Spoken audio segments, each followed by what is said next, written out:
मंत्रिपरिषद द्वारा एक और ऐतिहासिक निर्णय आज लिया है, जो हम पारदर्शिता बढ़ाने की दिशा में जो लगातार काम कर रहे हैं उसी को आगे बढ़ाते हुए आज छत्तीसगढ़ औद्योगिक भूमि एवं भवन प्रबंधन नियम 2015 में संशोधन करने का निर्णय किया। इसके माध्यम से अब औद्योगिक क्षेत्रों, लैंड बैंक तथा अन्य भूमि खंडों के आवंटन की प्रक्रिया में और अधिक स्पष्टता और पारदर्शिता आएगी।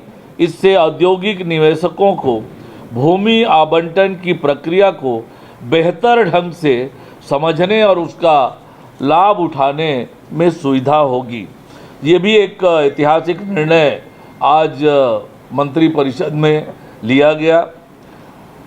जैसा कि आपको पता है कि हमारी सरकार ने औद्योगिक नीति 2024-30 लागू की है और लगातार अभी इन्वेस्टर्स मीट का आयोजन सरकार ने किया है। माननीय मुख्यमंत्री विष्णुदेव साय जी लगातार अलग अलग प्रमुख शहरों में जाकर इन्वेस्टर मीट कर रहे हैं और अब जब एक वातावरण बना है इन्वेस्टमेंट का, बड़े पैमाने पर MOU हो रहे हैं, ऐसे में थोड़ा और हमने अपने औद्योगिक नीति में परिवर्तन करने का, संशोधन करने का निर्णय किया है, जिसे आज मंत्रिपरिषद ने अनुमोदित किया है।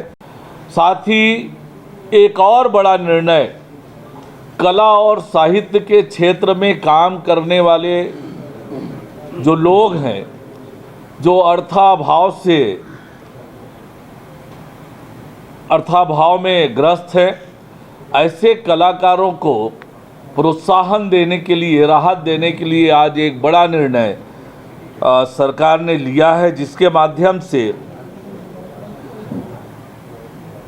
बजट सत्र में की गई घोषणा के अनुपालन में अब कलाकारों को दी जाने वाली मासिक वित्तीय सहायता पेंशन को 2,000 रुपये से बढ़ाकर 5,000 रुपये प्रति माह करने का निर्णय लिया गया है। इसके लिए संस्कृति विभाग के अंतर्गत संचालित वित्तीय सहायता योजना 1986 में संशोधन के प्रस्ताव का मंत्रिपरिषद द्वारा अनुमोदन किया गया। इससे उन कलाकारों, साहित्यकारों को आर्थिक संबल मिलेगा जो आजीविका के लिए संघर्षरत हैं। यह योजना 1986 में प्रारंभ की गई थी और तब न्यूनतम सहायता राशि 150 रुपये और अधिकतम 600 रुपये निर्धारित थी। बाद में 2007 में इसे बढ़ाकर 1,500 रुपये और फिर 2012 में बढ़ाकर 2,000 रुपये किया गया था और 2012 के बाद से कोई वृद्धि नहीं हुई थी और अब इस पर वृद्धि का निर्णय लिया गया है। वर्तमान में राज्य में 162 साहित्यकार और कलाकारों को यह पेंशन दी जा रही है। वर्तमान में हर कलाकार को, साहित्यकार को 24,000 रुपये पेंशन मिल रही है, जो संशोधन के बाद अब 60,000 रुपये सालाना हो जाएगी। इससे वार्षिक व्यय 38.88 लाख रुपये से बढ़कर 97.20 लाख रुपये हो जाएगा, जिससे राज्य के बजट पर 58.32 लाख रुपये का अतिरिक्त भार आएगा। पर इससे जो अर्थाभाव से ग्रस्त हमारे साहित्यकार हैं, कलाकार हैं, उनको बड़ी राहत, बड़ा संबल मिलेगा। इसके माध्यम से युवाओं को रोजगार का अवसर बढ़ेगा।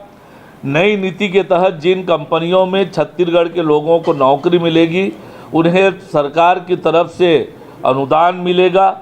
हाईटेक खेती को बढ़ावा, अब हाइड्रोपोनिक, एयरोपोनिक जैसी आधुनिक खेती को बढ़ावा मिलेगा।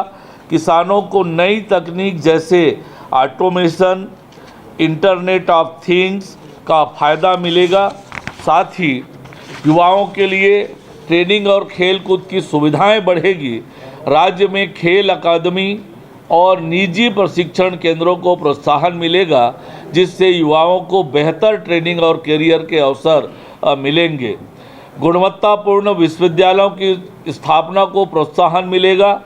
ऑटोमोबाइल रिपेयरिंग और सर्विस सेंटर को भी सभी विकास खंड समूहों में मान्य किया जाएगा। पर्यटन और होटल व्यवसाय को इस संशोधन से और बढ़ावा मिलेगा।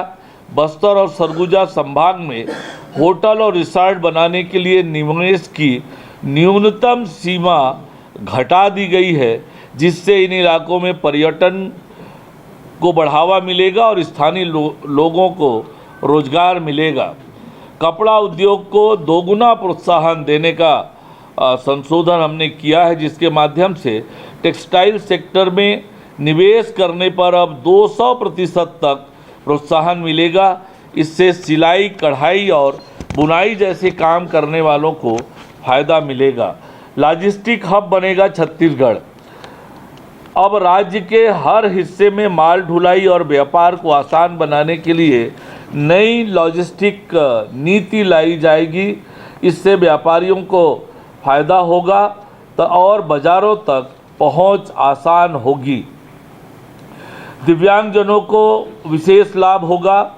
दिव्यांगजनों की परिभाषा को नया रूप दिया गया है ताकि उन्हें ज़्यादा योजनाओं का लाभ मिल सके।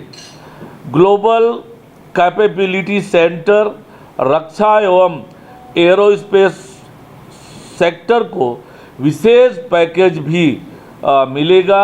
निजी औद्योगिक पार्क के लिए अधोसंरचना अनुदान में बढ़ोतरी तथा प्लग एंड प्ले फैक्ट्री निर्माण को प्रोत्साहन मिलेगा।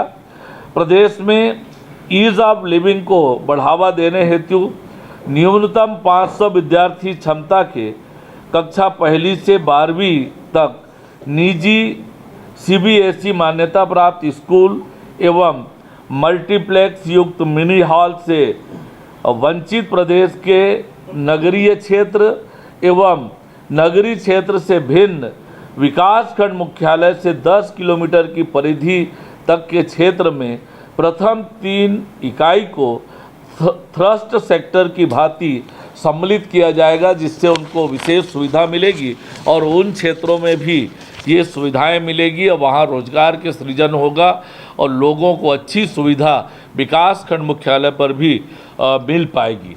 माननीय विष्णुदेव साय जी के नेतृत्व में सरकार बनने के बाद शिक्षा की गुणवत्ता में सुधार के लिए लगातार प्रयत्न किए जा रहे हैं और आज एक और महत्वपूर्ण निर्णय कैबिनेट की बैठक में मुख्यमंत्री माननीय विष्णुदेव साय जी के नेतृत्व में लिया है, जब हम अब मुख्यमंत्री शिक्षा गुणवत्ता अभियान का संचालन करेंगे। इसके माध्यम से शिक्षा की गुणवत्ता सुधारने, पालक शिक्षक सहभागिता बढ़ाने और शैक्षणिक उपलब्धियों को उन्नत करने के लिए कई महत्वपूर्ण बिंदुओं पर फोकस किया जाएगा। स्कूल शिक्षा विभाग द्वारा अभियान के संबंध में विस्तृत दिशा निर्देश जारी किया जाएगा। अभियान के तहत विद्यालयों का सामाजिक अंकेक्षण कर गुणवत्ता के आधार पर ग्रेडिंग की जाएगी। कमज़ोर शालाओं की नियमित मॉनिटरिंग विभिन्न विभागों के अधिकारियों और जनप्रतिनिधियों के माध्यम से सुनिश्चित की जाएगी। मॉडल शालाओं का चयन कर कमज़ोर शालाओं के शिक्षकों को वहां शैक्षणिक भ्रमण कराया जाएगा। पालक शिक्षक बैठकों PTM के माध्यम से अभिभावकों की सक्रिय भागीदारी सुनिश्चित की जाएगी। विद्यार्थियों की शैक्षणिक उपलब्धियों में वृद्धि के लिए कक्षा शिक्षण प्रक्रियाओं में भी सुधार किया जाएगा। ये एक बड़ा निर्णय आज मंत्रिपरिषद ने लिया है।